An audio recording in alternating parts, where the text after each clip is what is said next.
I'm Dr. Sellinger, and I'm a dermatologist practicing general medical dermatology, cosmetic dermatology, and I'm also a dermatopathologist, which means I look at slides of biopsies underneath the microscope to help diagnose skin cancers and rashes for our patients. So acne really is the most common skin disorder in the United States. It affects up to 85% of kind of our teenage cohort. So it really is a common problem that can persist into adulthood.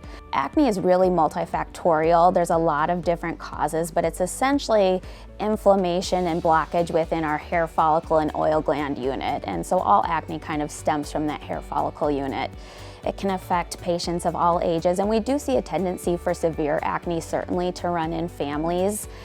As a dermatologist, when I'm evaluating acne, what I'm really trying to do is discern what types of lesions are present, because that is going to dictate my treatment. The very most common or kind of precursor lesion of acne is what we call comedonal acne, and that's really whiteheads, blackheads. It's those fine superficial bumps on the face. You really want a product that's going to help get into those pores and kind of clean out those contents. So there's two kind of key ingredients that I think about being really helpful for those type of acnes. The first is salicylic acid. Salicylic acid is a beta hydroxy acid that can penetrate a little bit deeper into the pore than our alpha hydroxy acids can. The other ingredient that can be helpful for whiteheads and blackheads is a topical retinoid. And our retinoids are just vitamin A derivatives.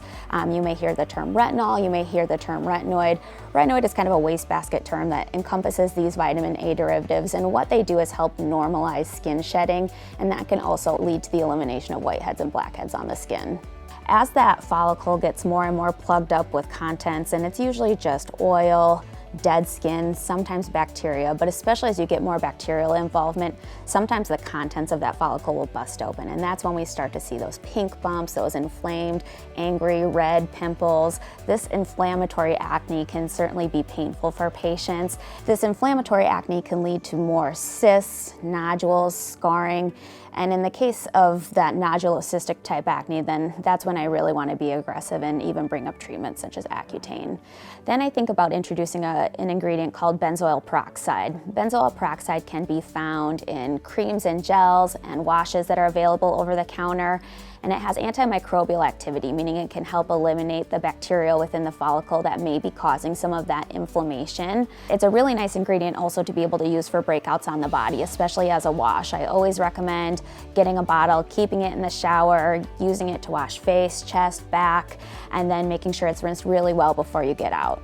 The last kind of category of acne that I always keep in my mind is post-adolescent acne, which is really hormonal acne that tends to affect my female patients. It usually starts later in the teenage years and can persist through adulthood, and it's purely a hormonally driven type of acne that most commonly it tends to affect the jawline, chin, lower cheeks, and neck.